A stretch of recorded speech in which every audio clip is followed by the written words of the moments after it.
作為 Volkswagen 嘅旗艦級 SUV 咧，Touareg 唔單止係豪華包裝嘅四驅車，佢骨子裡面嘅越野性能咧，先至令人驚喜。嗱，嚟到羊年啦，同福士借嚟長測咗4日，遠赴流浮山一個爛路滿布嘅山頭，展現 Touareg 強勁嘅越野性能。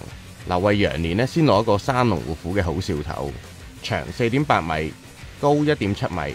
Touareg 咧就堪稱巨無霸嘅 SUV， 但係唔好以為揸上嚟會好難喎。由於車身高兼且視野廣闊，轉彎體位咧反而更容易掌握。3600cc V6 引擎，280匹馬力咧就唔係重點，360 Nm 強大扭力先至係 off-road 之道。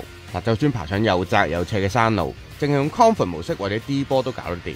佢嘅 4Motion 四驅功能識得好聰明咁分配4個轆嘅動力，就算加速之後好急咁扭軚咧，喺佈滿碎石嘅地面上面咧，都唔會因為冇咗抓地力而失控推頭或者打滑，安全性十足㗎。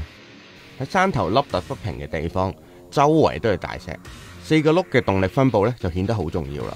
嗱，先轉入 Off-road 模式，再將電子氣壓懸掛升到最高，增加車身同埋地面嘅距離，再用低波慢慢揸。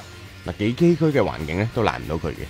就算後波咧都有足夠嘅爬坡能力，越野測試絕對合格有餘，比好多淨係着重外表嘅 SUV 咧，其實更加有戰鬥力嘅。